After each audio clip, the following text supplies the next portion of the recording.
Good afternoon, everyone. Thank you so much for being here. I think we'll go ahead and get started right on time. We've got a full training for you, so want to maximize every moment. I want to introduce myself. I am Megan Kearsley. I'm the CIP coordinator at the State Court Administrator's Office.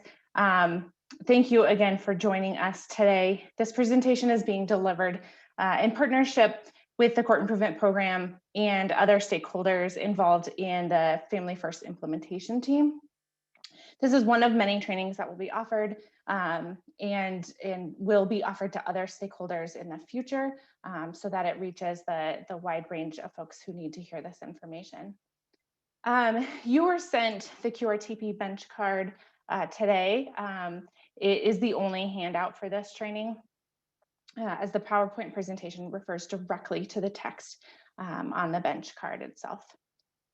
Just some housekeeping items. Audio and video for all of you have been disabled. However, we encourage you to participate using the Q&A box at the bottom of your Zoom screen. Panelists will be pausing to take questions throughout the presentation. You may also raise your hand and that will indicate to us that you would like to be unmuted to ask a question verbally, and we're happy to do that. Please note that this training is being recorded and will be made available for future viewing. And as I noted, this is a full presentation, and so if we're getting close to the end of the scheduled webinar, the panelists will continue past the 3:30 time. However, you can reference the recording to get anything that you missed, so feel free to log out and you will be able to get the information afterwards. With that, I will turn it over to our panelists, our presenters today, Ashley Chase and Jennifer Mullenbeck. To Ashley. Hello, everybody. I'm Ashley Chase. I'm a staff attorney and legislative liaison at the Office of the Child Representative, though today I'm here in my capacity as the co-chair for the Families First Implementation Committee, as well as a member of the bench card legal group. So welcome, everybody. We typically get done right around that hour mark, so we'll do our best to stay in that, but do appreciate questions and things of that nature. And Jennifer Mullenbeck is with us today as well. So Jennifer, I'll turn it over to you to introduce yourself and get us started. Great, thanks, Ashley, and thank you everyone for joining us this afternoon. I am Jennifer Mullenbeck. I'm with the Jefferson County Attorney's Office, and I have been working on Family First in some capacity, other in different forms over the last couple years, and helped work on the bench card, which is why I'm here today. And I know I am pinch hitting for Ruby, and so I hope I do a good enough job for her, but we will pass along any questions to her that we can't answer or that may have that slant. So Ashley and I are attorneys, and attorneys always start presentations with disclaimers, and this one is going to be no different today. So what we want to be really, I don't even know if it's a disclaimer, but honest and upfront with is, even with Family First implementation just around the corner, there's still a fair amount that we don't know. But there are some things we know today, and that's what we're going to try and focus on. And really, you know, the QRTP, the Qualified Residential Treatment Program facilities, there are still some questions about that, and we'll get to that. But what we do know is when a youth or a child is placed in that facility, this is how court is going to go. This is what the orders are going to be, the findings, and what everyone who participates is going to have to do as well. And just to give an update, in case everybody doesn't know, with the implementation, Colorado did submit our first version of the prevention plan to the federal government in August of 2020.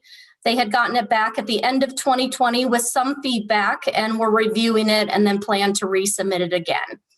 As everyone probably knows, October 2021 is the mandatory implementation date, so Colorado will start by then, if not before.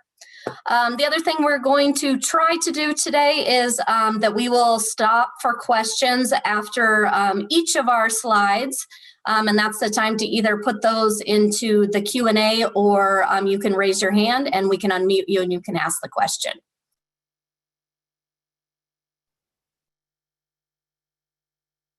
All right, so let's just go through QRTP and some of the basics that are associated with it.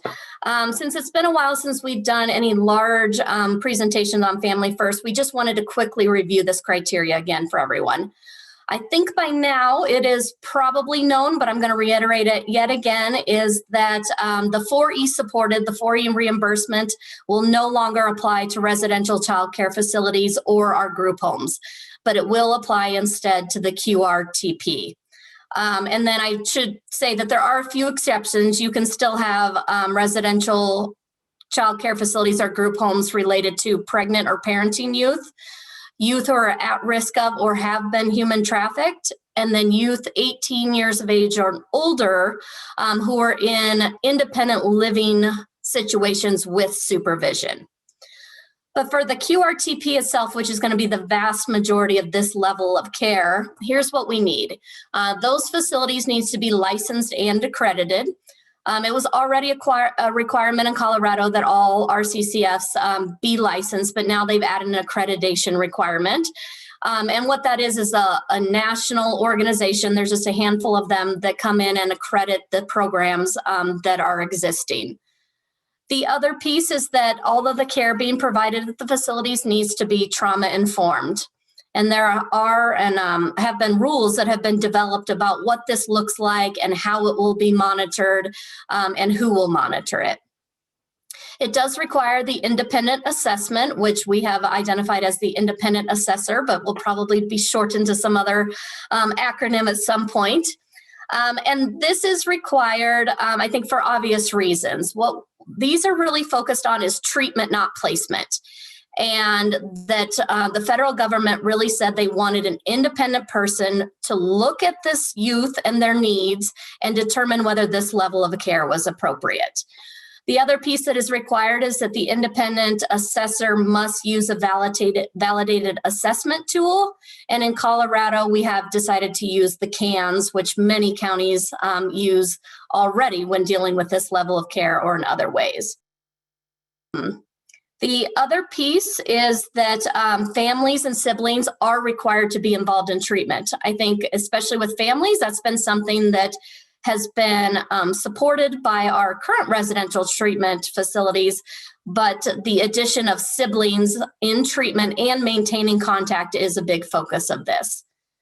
The other big piece, which is why we're here today, is court approval is required. Court approval and court oversight and continuing to monitor the situation. And then the new piece, which is obviously another big piece, is it is mandatory that aftercare support is provided to the youth and their family for a minimum of 6 months after transitioning out of the QRTP. And if I think everybody may already know this, but just to be clear, the independent assessor will be outside child welfare, and it will be monitored or administered by the Office of Behavioral Health. And so we're going to pause for a second here, and I'll see if there are any questions. And Ashley, do you want to add anything? Well, we did have a question. So we had a question about whether there are any QRTPs up and running currently. And I just wanted to weigh in here and let everybody know that while we have the rules out, we do not currently, at least last I knew, have any approved QRTPs at this point. We do have quite a few RCCF level of care facilities that are accredited and at some point in time have indicated interest in becoming a QRTP. I'm sure many of you know there was a very complicating issue around IMDs, which we'll get into a little bit in the presentation, that caused most facilities to sort of wait to do that process. I know that we have some answers around that. And so I know that there are some facilities that remain interested in going forward and are involved in that process. But to my knowledge, none of those have been approved quite yet. But I do think there are some people that are interested in that. And we anticipate that we will have some by the time implementation begins. I also just wanted to let folks know that we have Yumiko Doherty on the line. She graciously agreed to attend to kind of just be our phone a friend. So Yumiko, I think most of you know, is involved in Families First at the CDHS level and has been highly involved in the work from the beginning. So if we have a question that Jennifer and I can't answer, we do have a phone a friend on here that we may have to access. So I appreciate you joining us today, Yumiko. And I don't know if we had any other questions outside of Kendra's. I did not see any. I think we can go ahead. Perfect.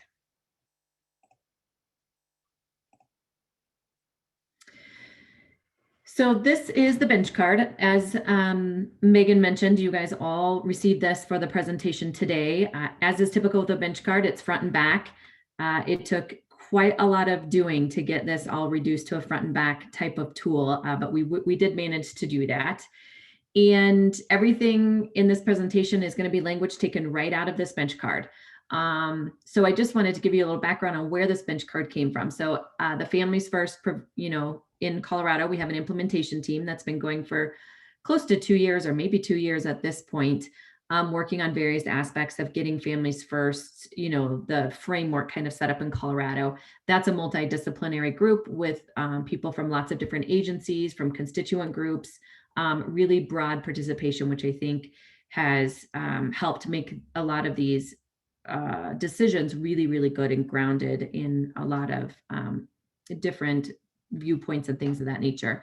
Within the implementation team, there are several work groups, one of which has been the QRTP work group, who's worked through a lot of the issues like the rules related to the trauma-informed care or the licensing requirements, and a variety of things. One of the tasks that they were given was to kind of work through this court process with QRTPs, because it is required, court oversight is required, and we needed to work out how that was going to best happen in Colorado. So there was a small subgroup of the work group, just a little legal team that kind of worked on the language initially. That then was vetted through the QRTP work group, through the Families First implementation team. It went back through those different committees a variety of times to come up with the final product. I think members of the 254 task force were able to look at it. So it really has been vetted through a lot of committees with a wide variety of stakeholder input, including constituent input. There has already been sort of a version 2, which is what you got today. So we had a small typo on the original one with a cite on the second page at the top, but that has been fixed in the version that you received. So if you see a discrepancy between the one here on my screen and that's where that comes from. So with that being said, we're going to walk through this document section by section. And I think by the end, you should have a really good handle on how this court process is going to work around QRTPs. And I think by nature of that, understand, some of the ins and outs of how this is going to work in Colorado. So Jennifer, if you want to walk us through the timeline. Yes, I was just giving a moment to see if there were any questions, but I don't see any, so I'm going to move forward. I'm trying to stick to our agreement that we're going to pause. So, all right, yeah, so let's walk through the timeline. We tried to put it in as much chronological order as we could, but you will see that there are timelines, and then there are exceptions to timelines, and then there are pieces related to timing. So we did our best with it here. So what the federal government has said is that any child or youth who is placed in a QRTP, the federal government will reimburse that placement for 14 days, regardless of the determination on whether it's an appropriate level of care. I think that probably makes sense to people because you needed an assessment period for that. The thing to point out is that these timelines will run from the date of admission, or I should say date of placement into the facility. So not the time that we decide to or waiting for a bed, but actually when they walk into the door. It is Colorado's hope and goal and best practice to hopefully complete these assessments prior to placement. So that obviously if a youth doesn't need to be in this level of care, it's going to be disruptive to them and their family to have to remove them quickly, given the fact that they don't meet the right criteria. And I will talk to you about what the statutory requirement is around when the court must review or approve it. But again, it is our hope and our best practice in Colorado that we will address this in shorter timeframes. At this point, we really stuck with what was required federally because we just didn't know what implementation was going to look like and what our capacity was going to be and how many cases we were going to have. So we put some of this into best practice rather than into statute. So when a youth is placed, there needs to be an initial hearing regarding the QRTP. And I want to just clarify that this is the first time that they're placed for this QRTP placement. So meaning if they went into placement, a year ago, and now they need to go back in for a period of time, this initial hearing has to be redone. We can't just assume that they're still appropriate for that level of care. And so the court must review the hearing regarding the QRTP placement within 60 days of placement, with two exceptions. If the juvenile, the guardian ad litem, or any other party objects to the placement, the hearing must be heard within 30 days of the placement date. And then also, if the QRTP independent assessor determines that this is not the appropriate level of treatment, then we also need to hear it within 30 days. And then when a youth is determined to be in the appropriate level of treatment, then the decision must be reviewed by the court at every placement or review hearing, which must occur at least every 90 days. Again, we talked about best practice is probably to review it more frequently, because as we'll get to next, there are caps on how long youth can be in these placements. And so this is really, you're up against a clock even from day one. And so I think our belief was they're also supposed to be short-term placements, therefore you should be reviewing them often. So for our children and our youth who are under 13 at the time that they go into a QRTP, they can be in that level of treatment for 6 months, either consecutive or non-consecutive months. And when you hit that 6-month mark for this age group, then it requires approval by the director of CDHS, who is Michelle Barnes at this point, before the youth can continue to remain in that level of care. At this point, there isn't a process for that yet, but it is being worked on, and it is likely that will be an extensive approval process, right? These need to be absolutely the exception to the rule. So we expect that people will need to start working on these relatively early to get that approval. Now, if the juvenile or the youth or the child, we use all the terms interchangeably, is over the age of 13 at the time that they go into a QRTP, then the timeframes are a little bit different. They can be in there for up to 12 consecutive months before they need director approval, or they can be in there for 18 non-consecutive months before they need the director approval. A question that we do get occasionally is what happens when our 13-year-old turns 14? And the answer to that is this is one of the things we don't know yet. We don't know whether it will be a lifetime for entering it if they entered before 13, or if the timeframes will restart after the age of 13, but we will be addressing that issue. And then the next part is that when, as we said before, when a youth is discharged from a QRTP, there needs to be a plan already in place for the 6 months of aftercare services. And it doesn't necessarily mean that the placement that they were in must provide the services themselves, but there has to be a plan with other providers in place so that there is a smooth transition. And then the last piece, and I kind of skipped this part, is if you end up that the court does not approve the placement, or the QRTP does not, or the independent assessor does not believe that the placement is appropriate, the child or the youth must be moved within 30 days of that decision. The one caveat to that is we all know that the court has their own discretion and their own decision making, and we'll get into that a little bit more. So where that 30 days comes from is that's tied to your federal reimbursement. So if a court would order that the child remain in there without the independent assessor agreeing, then your federal reimbursement will be cut off within 30 days. It looks like, do we have some questions, Ashley? Yeah, we do. So we do. That was bad English. So we have a question about who does the independent assessment when a child is placed in an out-of-state QRTP, who will coordinate the independent assessments in state and out of state? And that is another excellent question that we do not have an answer to yet. It's going to be so interesting because, you know, some states already have their performance plans in, so they may have QRTPs. Some states that have opted in just are not going to do residential placement at all, or at least they're not going to get FORE funding for it. So I think it's really going to depend on the state, and that's not something that has been worked out, and not something that I'm aware of has been addressed by any federal memo or guidance at this point. So great question that we will make sure to keep on the radar, but we do not have an answer for that yet.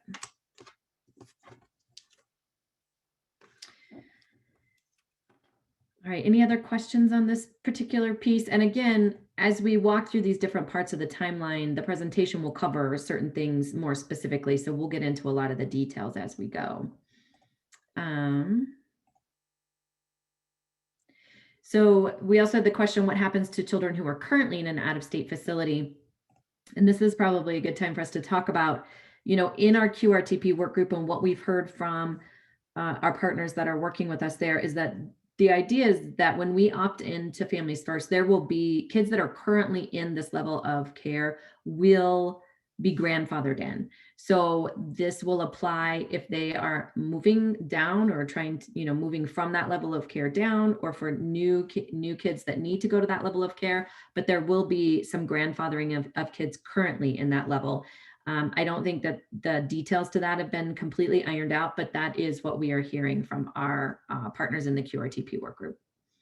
So I think that whatever that grandfathering in means, that will cover both our in-state and out-of-state youth that are currently in facilities. All right. So I think that might be our only questions for this group. And again, we can always come back to questions about this if it comes up as we go. But I think we're going to talk just a little bit more about the initial QRTP placement as well. Right, Jen?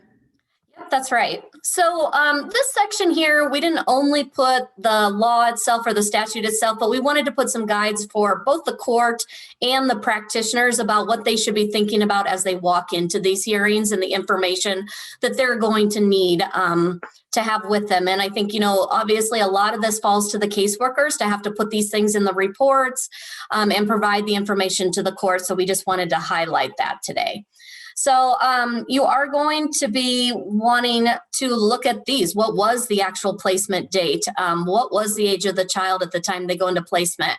As we've already talked about, those are going to be really important since we have limits on how long they can be there. Everyone's going to have to know if they've been in a QRTP placement before and for how long. So again, for those same reasons. And then you'll want to check, hopefully there will be a smooth process in every jurisdiction on how these assessments are going to be done, but it's still going to be important that somebody is keeping track of whether it was completed prior to placement or no later than 30 days after the placement. Keeping track of those timelines is really important. And then making sure has it been filed with the court so that everyone has the information when they walk into the hearing on this issue. The other piece that was highlighted in federal statute is that the agency will be required to assemble a family permanency team. So perhaps another new acronym coming our way.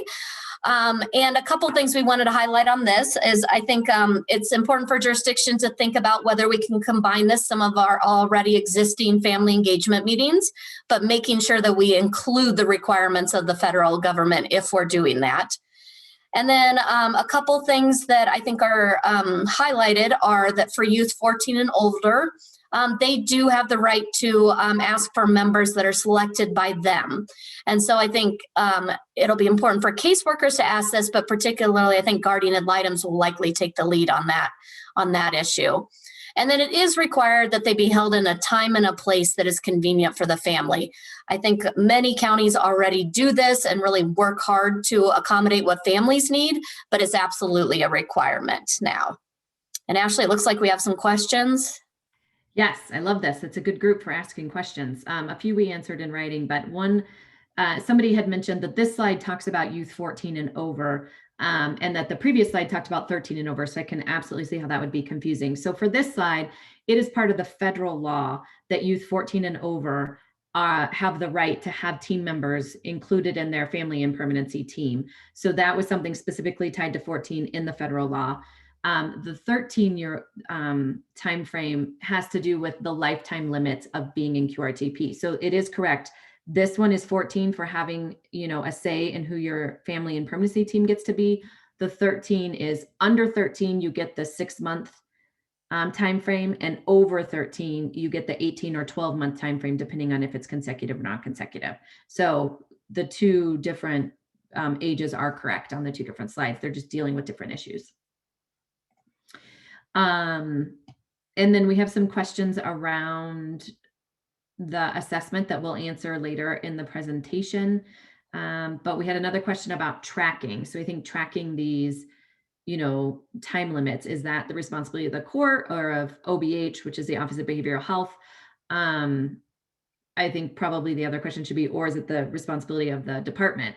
So I don't know, Jennifer, if you want to tackle that question at all. Yes, I mean, I think the short answer is I don't think we have a clear part of that, but I know what OBH monitors any of their providers, they're going to hold them and keep track of the timelines. So I think in terms of, I think it's almost probably both and is the right answer, that OBH will be keeping track of that, but then the court's going to have to make sure that that's being done for their piece of it as well. So I think it's going to be both OBH and the court. And I think, as most of you know, really I would see this as the county attorney's job as well. We are often the ones who are keeping the most track of the timelines that are required in statutes, and it will be something that we'll be monitoring on behalf of the division. And I may be wrong about this, so Yumiko, perk up your ears. I believe that when they made some of the trails modifications and were trying to implement families first issues into it, I thought there was something in trails that was going to help track this. I could be wrong on that, but I believe I remember that was happening. So I don't know if Yumiko is available or able to tell me if I'm wrong or not. It's a good question. I'll have to go back, Ashley, to better understand that. So I'm not sure about the trails question and if that functionality was built into trails. But I agree with your answers to the question in general. It is written in the ASO's contract that they have to complete each assessment within the timeframes. And of course, OBH oversees those contracts. So there will definitely be tracking and a mechanism to do so through that process as well. But I'll look into the trails piece. Okay, great. We had another question about whether there's an appeals process related to the independent assessor. And again, we'll get to the assessment issues later in the presentation. So I'm going to sort of punt that question to the later part of the presentation, and then we don't answer it at that point, but I'll answer it then. So let's keep that one on our list. And then we had another question about whether a voluntary placement can be utilized if a child needs QRTP, or does the court have to be involved in every QRTP placement? And we will get to this as we go along in the presentation as well. But the short answer is there is limited ability to also have ARD be involved. There has to be some kind of oversight, either through the court or through an agency designated. I can't remember if it's designated by the state or designated by the court. So there is some limited ability to have ARD do some oversight, and we'll talk about that here shortly. So I'm going to keep that one up here. Great. All right, so I'm going to move us along to the next one because I think that people are anxious to get to this piece, which would be the independent assessment piece. So obviously this is where a lot of the rubber meets the road when it comes to the QRTP and the biggest change in how we're going to deal with this. So this initial hearing part and this independent assessment part go hand in hand, and it's really vital. And so that's why we included in the bench card this whole section on the individual assessment, because it really is going to drive what happens in court with that initial determination and how these placements are going to happen. So as we already mentioned, but we'll say it here again, the independent assessment requires that you use a tool to do this assessment, and the tool had to be it had to be evidence-based and lots of other things. So in Colorado, we selected the CANS as our assessment tool.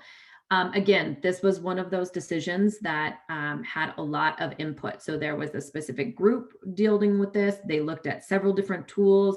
they had really robust discussions and talked to a lot of different stakeholders about what would be the best and why, and where we ended up was the CAN. So this is the tool that will be used in Colorado. So the tool is given by the independent assessor. So it has to be administered by a qualified individual. And we in Colorado took some time to define what that qualified individual is. So the federal guidance gave us a lot of information about it. It had to be third party, it needed to be neutral, that kind of thing. So we went last year, we've had 2 years of Families First bills codifying some of Families First into our state statutes. Last year's bill was Senate Bill 2162, and that bill added this definition of what a qualified individual is into 19-1103. And that's because when we originally had qualified individual in here, it didn't necessarily state specifically that it couldn't be certain parties. So we got questions like, well, couldn't it be a GAL or couldn't it be a caseworker? And the answer to that is absolutely no. So the qualified individual really has to be like not a party to the case, not a participant in the proceeding, free of any relationship that would cause conflict. And so I think it's really important, and we took the time to do this so that the court and parties in the court could really have some buy-in into this process and know that there was this independence, which I think is really important as you go through. So, the individual assessment is going to tell us quite a few things. The assessment is going to be through what they call ASOs, and those ASOs are going to be managed through OBH. So that is a process that was in place previously outside of child welfare to do some work, but it seemed like the type of structure that would really work well for this new process. So that's why through the different groups, we decided to kind of use a process that was established and worked well, or could be adapted to work for this. Some of you may be asking, OBH, the Office of Behavioral Health, is an agency that is technically within Colorado Department of Human Services. So I think we always want to be careful about explaining how that is independent. That is a question that came up through the work groups. It's been vetted up through federal partners. OBH is responsible for some other programming that has to be kept independent. So there were enough safeguards and things put in place to assure various partners that really will be independent and that they can act independently of CDHS. So we do have kind of those boxes checked, and that was vetted through a variety of stakeholders and things like that.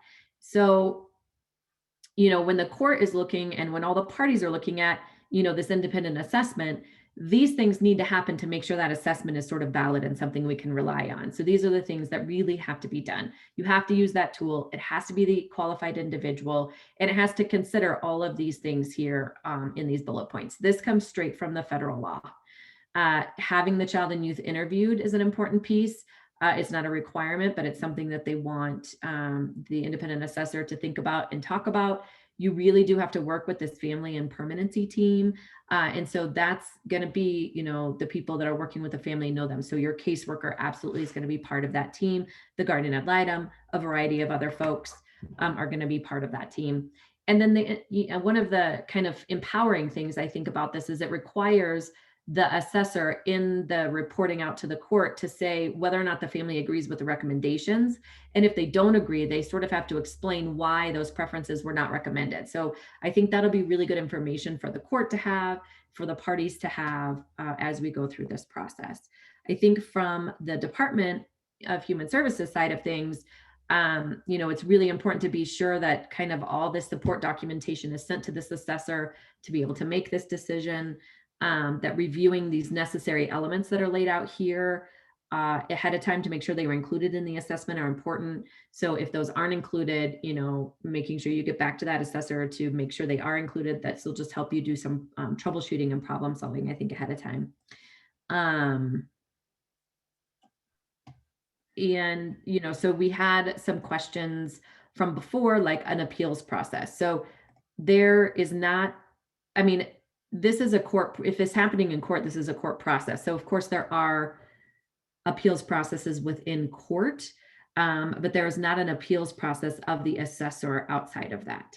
I don't know, Jennifer, if you want to talk about this at all, but by the nature of this being independent, I think there was a lot of discussion about appeals and what can happen and what can't happen. And because you have to really preserve their independence. That kind of limits some of your ability to have sort of a department, let's say, come in and override that kind of thing, or have it look that way. So I don't know, Jennifer, if you want to talk about that at all, because I know you were involved in some of those discussions, I think. Yeah, I was just going to say this was an issue that we spent a lot of time on and really talked about. And ultimately, I think what the work groups came to is exactly what you said, Ashley, is I think, you know, the counties were concerned that they weren't going to assess the right issues. And so I think we've worked really hard with OBH to make sure they are using the right assessment and are making those assessments. And then our concern really was that we just, it's a litigious process being in court, to be honest, right? And if we have an appeal process, then everybody has an appeal process, and those take time. And where would you go through and how would you build that? And we really felt like it defeated the purpose of getting a timely, independent assessment. It doesn't mean you can't go to court and say, I don't agree with the assessment, but there will not be a mechanism to actually challenge it within their own system of it being done. One of the questions we have is whether the assessment will take into consideration lower level placement options. And my understanding is yes, that the assessment will take into account sort of what's available for this particular youth and family, right? That, you know, some families may have more options available to them, which might allow them to serve a youth's needs with higher levels than some other families or some other areas of the state. So my understanding is that is going to be taken into account. And then Ashley, do you want to go back to, I guess we can talk about the voluntary placement when we get to ARD. So we'll hold on to that one still. Yeah, we'll get to that when we talk about the ARD piece for sure. Okay. So I don't see any other questions about this in particular. So I'm going to move us forward. And again, we can come back to answering questions about this at any time.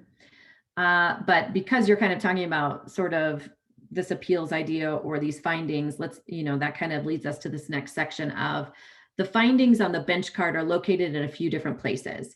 And so the basic findings are these here. These are the required findings by the court. This is laid out in the federal law.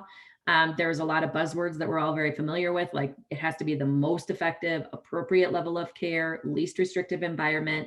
This is a little new, consistent with the permanency plan. That all comes from the federal law, but it has been added to 19-1115, which had other findings already. So that was something that we added in here. So everything is in one place when it comes to those findings. But because it's not just a simple yes or no kind of question, we added this to the second page. And this is sort of a chart of findings based on the different scenarios that you can encounter, because as you guys have identified, you have a lot of things going on here. So this side here is talking about what the assessor recommends. So if the assessment recommends a QRTP, you're in this top row. But you can have either the court approves it, and then we live in this top left box, or the court does not approve it, and then we move over here to the top right box, and vice versa. If the assessment does not recommend QRTP, you live down here. And if it approves it, and if it doesn't approve it. So it's sort of this whole paradigm. And I should have done this because we're not going to talk about Division of Youth Services quite yet. We're going to get to that next. Let me cross that out for you. So these are all the different findings based on, what's going on in court and which moving piece is going where. We did include, if you'll see, if the court is not, if the assessment is saying one thing and the court is saying the opposite, we did include deviation findings. So this was really important, I think, to a lot of our county partners and some other folks as we were working through the work groups. And you really have to be careful about judicial discretion. I mean, there's a lot of constitutional reasons for that. And so we can't go in and tell a judge that they have to agree with the assessor, right? Because there could be reasons why a county doesn't want that to happen. There could be reasons why a family doesn't want to. It could be the assessor maybe didn't do everything that they needed to do. So you have to have some discretion here. But what we wanted is we really wanted everyone to give a lot of great weight to this assessment, because the assessment is going to be high quality, evidence-based, neutral. So it really is something that we want everyone to feel like they can rely on. That's also part of the reason why we created this bench card and are undertaking this education, is that we want the judges to really understand this process, with the idea that if they understand it and they have confidence in it, then they will feel more like this is something they can rely on. Same with, we've trained guardian ad litems, we've trained county attorneys, we've trained judicial partners. We will in the future train respondent parent counsel. Obviously, we're here with directors and county folks. We're also going to be doing this with our juvenile justice partners. Like, we plan on doing these trainings for a lot of different people involved in the system, with the idea that we're going to have this shared understanding. We're all going to understand the process and what goes into it, so we can all have a lot of confidence in it. And I think that will help rectify some of the issues of having different parties in court, trying to overrule these assessments and things like that. So this language, that was a really long-winded way of saying we came up with this language. It says that the court shall give great weight to the recommendation, and if they deviate from the recommendation, they have to make specific findings to do that. So this was modeled after some language in Article 2 that people liked. And while we can't, this still gives the court the discretion they need, but I think really ensures that if they are going to deviate, it's for good reason, and they have to explain the reason. So there's kind of 4 different factors that they have to make specific findings of. Those can be found in 19.1.115. One of the main factors is whether the protocol for the assessment was followed, because that would be a huge issue. If the protocol isn't followed, then the court may not be able to rely on that in the way that we would like. That could be a reason to deviate. The strengths and specific treatment and service needs of the child, youth, or the family have to be considered. So this could be one of those where, maybe the county or somebody else doesn't agree with the assessment. They want to make, provide evidence to the court about this specific family or service needs.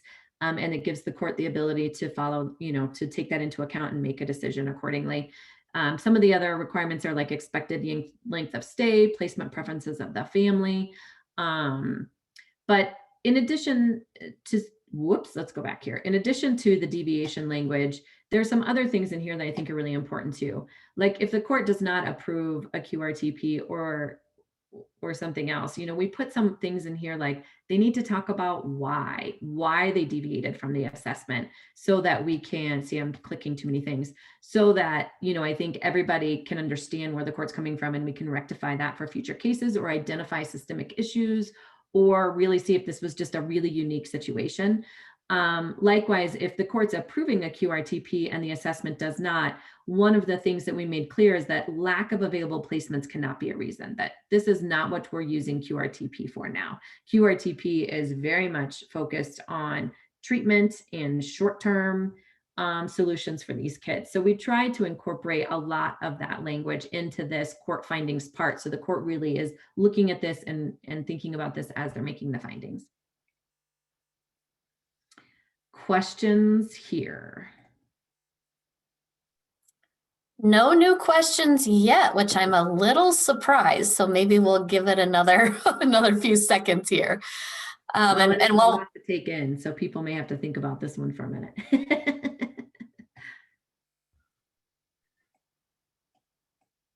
All right. Well, why don't we go ahead, and if we have to come back to it, we can do that. Does that sound okay? Sounds great. So this next section, we're going to talk about sort of the intersection of the juvenile delinquency system and QRTP. So, Families First does apply to our juvenile justice population. Our juvenile justice system utilizes 4E funds. The way in which our juvenile justice population intersects with our child welfare and our Department of Human Services, as everyone I'm sure on this call knows, is quite unique.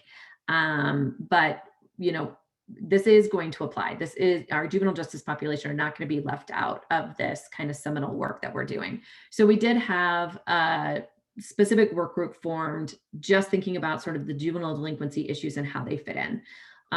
So Gretchen Russo is the chair of that work group, and that has been going on. They have quite a few critical path tasks they're working on as we think about how to integrate these and how to make it work together. But we put it here because there are definitely some things that we have worked out in this area. So the assessment, when you talk about the assessment, the CANS assessment is going to be done for youth being placed in a QRTP, or when stepping down from a QRTP when they are in this juvenile justice population. Although, of course, that looks a little bit different. The CANS is just one of the approved tools and assessments for these youth. I think most people working in this area know that with juvenile justice reform, there have been a lot of committees and a lot of other assessments and tools that are going to be required for these youth.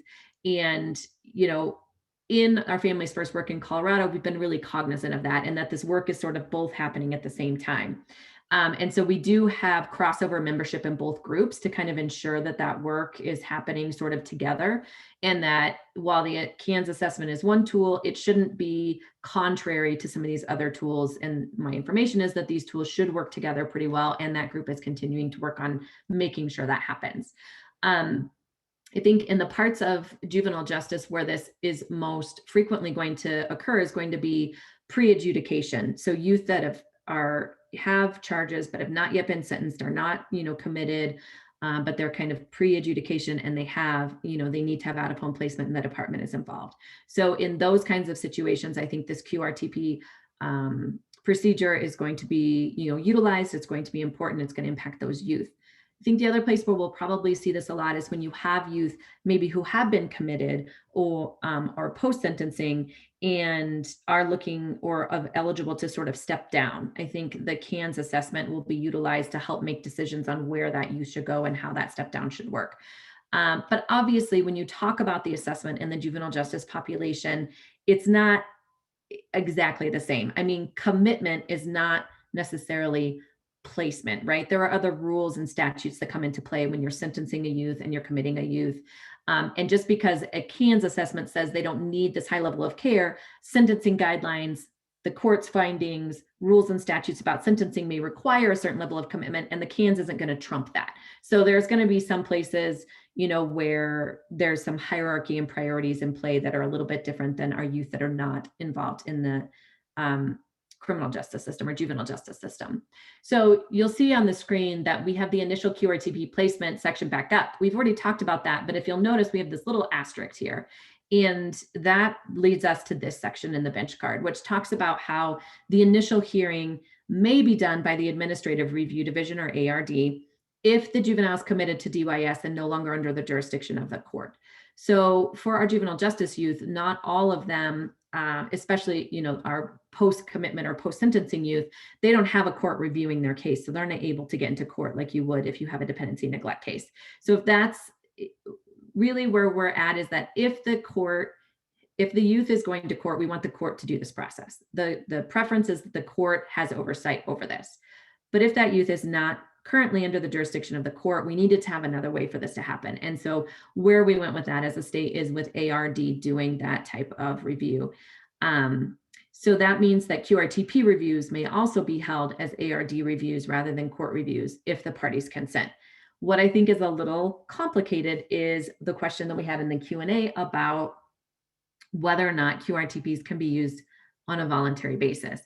I think the idea was that best practices would say if you have a youth needing that level of care, there should be court oversight. I do think this ARD process gives us some flexibility to consider that.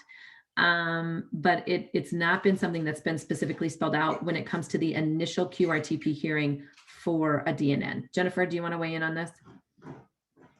Yes, and I think that's what I was going to say. It's really, to me, it seems like it's going to be tied whether the youth is in the division's custody and whether there's court oversight or an ARD review of it.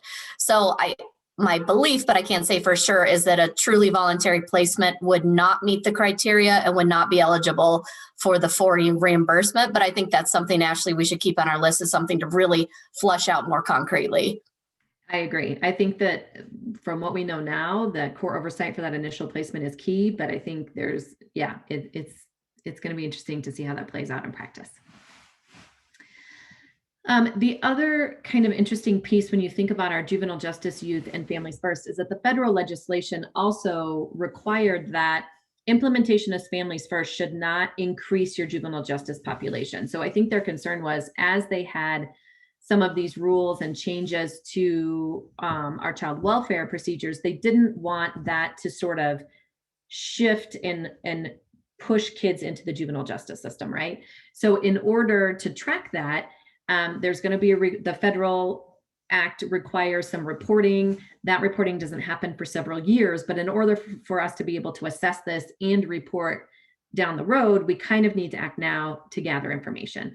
And so that Senate bill that I mentioned last year added some information around this. And where we landed was that, at least for now, just for data gathering purposes, there's going to be a requirement when a youth is committed to the Division of Youth Services that the court has to make a specific determination about whether lack of available placement in congregate care was a contributing factor. So ideally, the answer to this is going to be no most of the time. If it starts to be yes a lot, we need to know as a state and a system sooner rather than later, because we're going to have to figure out why that's happening and be able to rectify that prior to kind of this reporting mechanism being in place. So this was sort of our first step in assessing that and thinking about that as a system and ensuring that that isn't happening. Oh, and Ashley, we've got a couple things here. Somebody did correct me. At this point, voluntary placements and any level of care are eligible for federal 4E reimbursement for 6 months. So there may be, I think I clearly didn't know that. So my answer might be wrong on that, which would not be surprising. And then we did have one other question back on our other slide, which I think is a good question, is regarding the finding that they can't be ordered into a QRTP based on a lack of available placements. What happens when that is indeed the reason that a youth is going to be placed there? No other facility will accept them. You can't find a lower level of care with kin or family. So what does that look like? I mean, I don't know how to answer that. It can't be the reason. I mean, it's just no longer legally a legal option.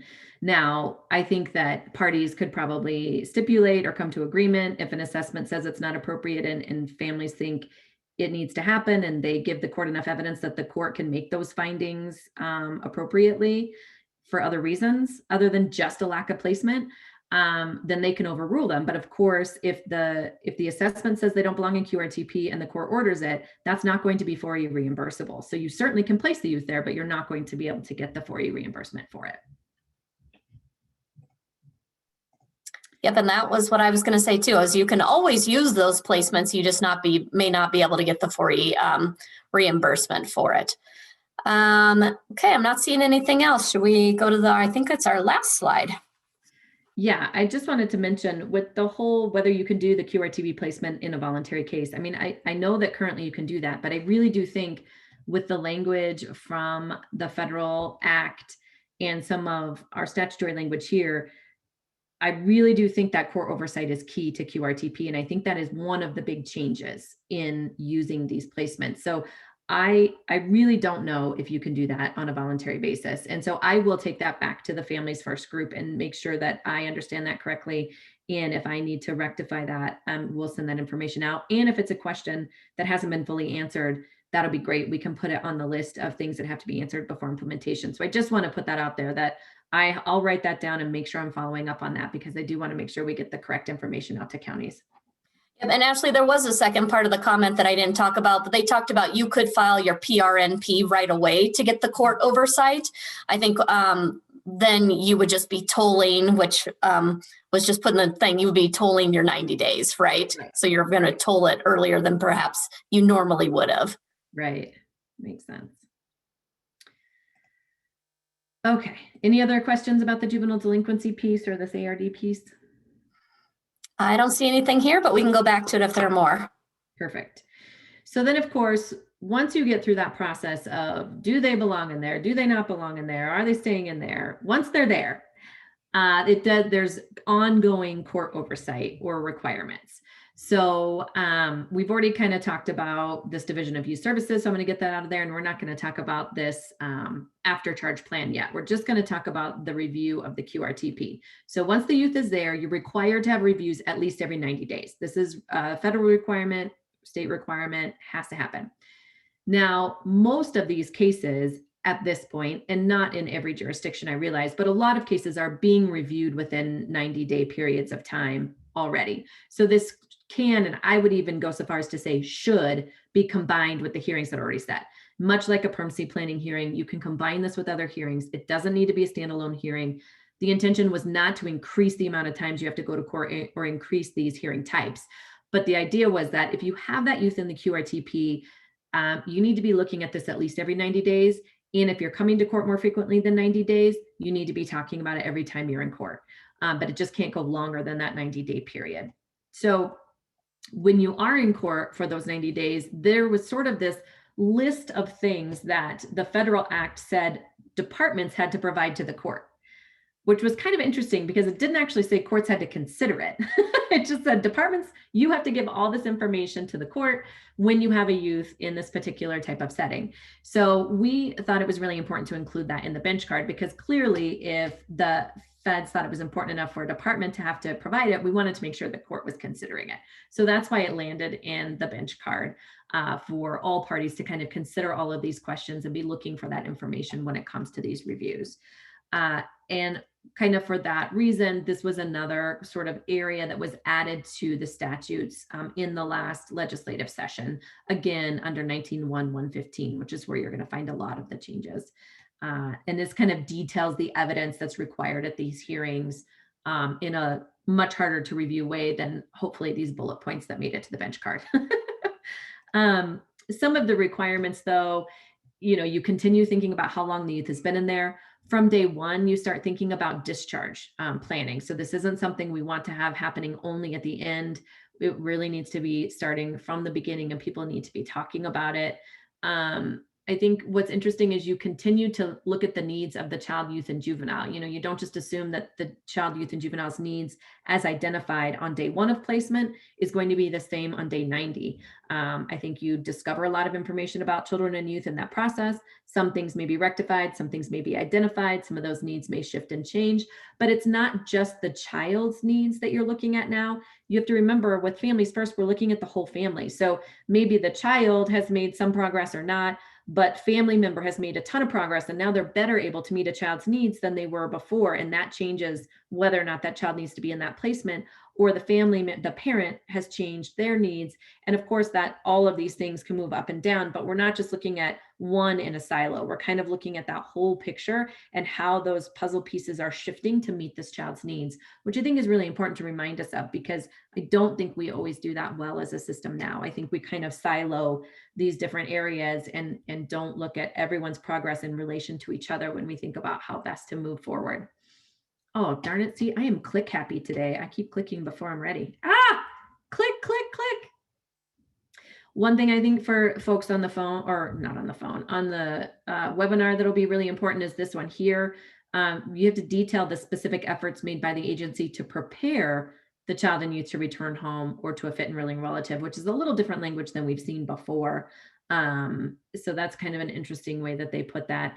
How long expected needs are, what's been done by the placement agency to facilitate family and sibling participation in contact, and whether family members have been included. All of that is something that folks are going to be questioning when they have these reviews. Courts are going to want to hear. So we just kind of put this out there because departments are going to be required to provide this for these reviews on an ongoing basis. Jennifer, did you want to talk about these requirements at all before we talk about discharge? Nope, I don't think so. Okay, great. So then, of course, as we get through these reviews, discharge happens. And the big change around discharge with Families First is this requirement of the 6 months of family-based aftercare. So this is a requirement from the federal law. It's not something we can opt in or out of. This is part of the shtick. So obviously the placements know that this is required when the youth is going to leave their system. Departments know this is going to be required. Courts know this is going to be required. That's why we're going to start talking about it at the beginning. How this is implemented, I think, is going to be a little bit of a hodgepodge. So I think that many, QRTP placements will be thinking about how they can provide this. So, obviously, if you're in the same area, that becomes easy. As we know, a lot of these youth are not placed in the same area where maybe the QRTP is going to be, so that becomes much more difficult. So there's a lot of talk of, different providers partnering up or teaming up to be able to kind of expand their reach and ability to do this. I personally think with everything happening with the pandemic and all of the kind of efforts made in telehealth and telemedicine, that some of that will be used in order to reach these youth. There has been a lot of conversation about the RAIs, being part of this and maybe trying to provide some of these services for our Medicaid eligible youth.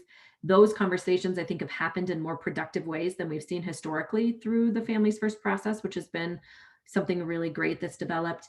And I think some counties are sometimes going to have to provide this. So it's going to be sort of a mix mash of how we do this, but we are going to have to do it. And so I think just remembering that we need to plan for that from the beginning will really be helpful.